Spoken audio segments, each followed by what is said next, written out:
All right, friends. So today we're going to talk about secondary dominance. So I'm going to first describe what it is, and then I'm going to give you a ton of examples. So the first one we're going to talk about is the 5 of the 5. So if we start with C major, here's the 1 chord, right? And then the 5 chord, 1, 2, 3, 4, 5. Here's the 5 chord. So what we need is the 5 of that. So it's like a 5 chord once removed. So we're still in C major, but we're going to borrow a chord from G major. So if you think for a minute, G has an F sharp in it. So, and what is the 5 of G? It's going to be 1, 2, 3, 4, 5. It's a D chord. So we're going to play a D chord in C major. So a little weird. It's going to have its F sharp in it. So the progression is going to go 5 of 5, right? D is the 5 of 5, which is G, and then C. Okay? So right off the bat, this always comes to mind when I think of 5 of 5. This song here, the Beatles.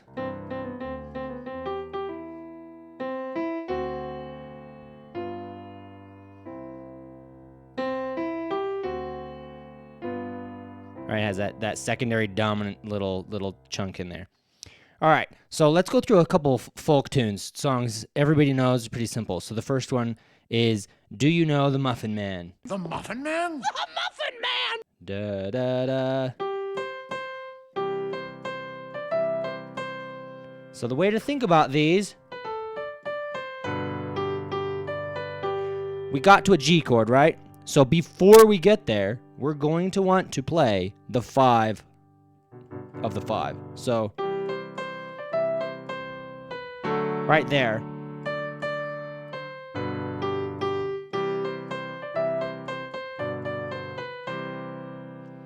Okay, so the way to figure these out is you could just figure out where you need to land on the 5 chord. And then before that, like a beat or two, is probably where you're going to fit that 5 of 5. Now, sometimes that doesn't always work, right? It doesn't work with the song or whatever. Another one, Jingle Bells. Right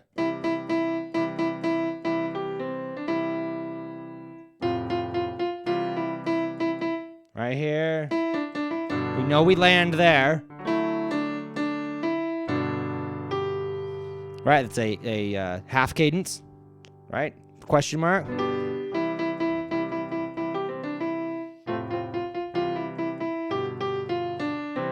Right, we don't need it the second time because we're not actually landing on the 5 chord.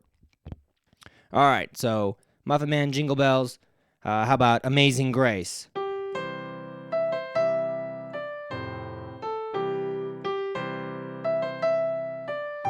So we landed on the 5 chord. Again, it's a half cadence. Right here. I find that so much more satisfying to play that 5 of the 5. Right, and you could maybe do some better voice leading. Something like that, maybe. Okay, so there were 3 examples of 5s of 5s. So yeah, the trick is, and the thing that students always struggle with at the beginning is, where do I put it? You got to kind of think ahead. You got to hear ahead of where you're going. Hear that 5 chord, and then before you get there, it leads up to it. Okay, so the next secondary dominant. So you can actually play these 5 of other chords in your scale. It's like you're borrowing a chord from a chord, right? From the scale of whatever that chord is. You can play it on any chord. So you can play, instead of 5 of 5, which was the D going to G, you could play 5 of 4 or 5 of 2 or 5 of 6. So I'm going to go through some of those. The first one we'll do is 5 of 4. So if we look at C again, our 4, 1, 2, 3, 4 is F. So what is our 5 of F? 1, 2, 3, 4, 5, right? Is C. So that's kind of weird. Is that, okay, well, it's just plain old 1. The trick is, in F major, we got a B flat. So if we take the 5 chord, but we stack that B flat on top of it, now it sounds like an F major. Okay, so I'll give you some examples, and you'll see what I mean by that. So let's go back to Amazing Grace. Right off the bat, we go to a 4 chord, right? Right, we went 1 to 4 to 1. What if we insert that B flat on the 1 chord? The B flat doesn't belong to C major, it belongs to F.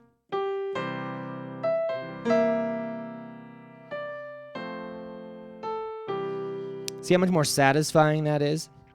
So that was Amazing Grace. How about Happy Birthday? Happy Birthday, we go to a 4, so...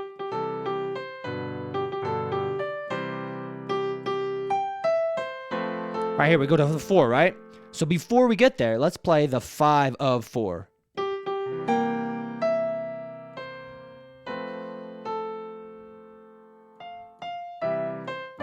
Right? So, it's just much more satisfying. How about You Are My Sunshine?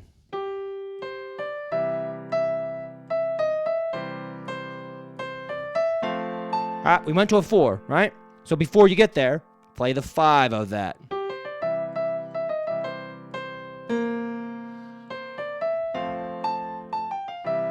Yeah? Okay, so that was 5 of 4.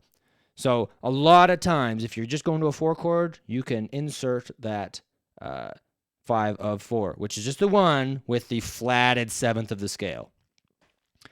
Okay, so I'm going to do a couple more complicated examples. Once you branch out of just 5s of 5s, 5 of 4, we're going to do like 5 of 2. We're going to do some more complicated examples. So the one I love giving out students, once they've kind of got their brain around this concept, is Take Me Out to the Ball Game.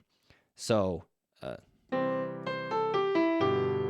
1, 5. Then they always get stuck on this part.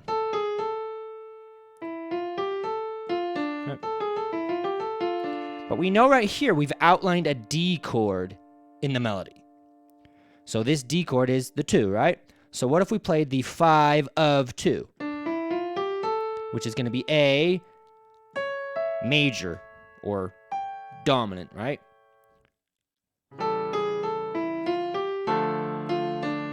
Right? That works, right? And then we got another one, actually, because we're going to land on the 5. So we're just going to do the 5 of 5 now.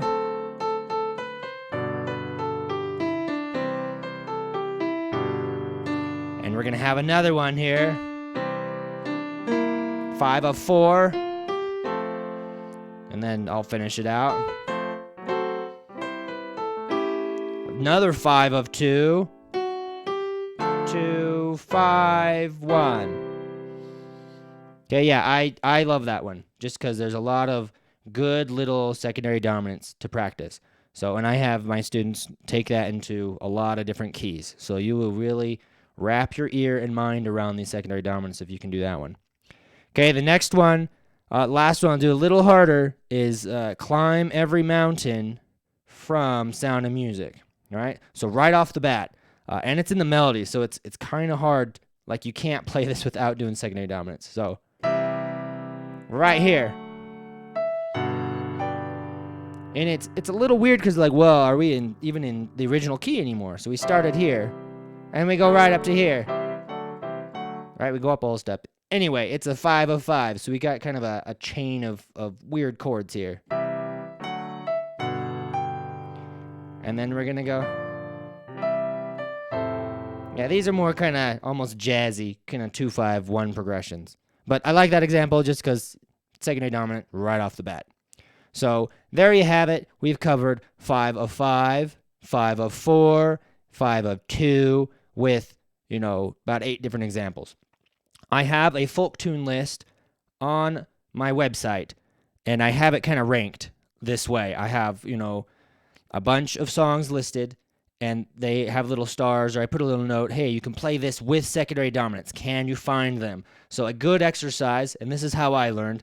I made this list, and I went through each song, and I just tried to play them by ear. That's how you get better at playing by ear, and how you get better at theory and recognize this stuff. You just need to go through a lot of examples. It's one thing to get it on paper. It's another to be able to sit down and do it in all 12 keys. So there you have it. Have fun practicing secondary dominants.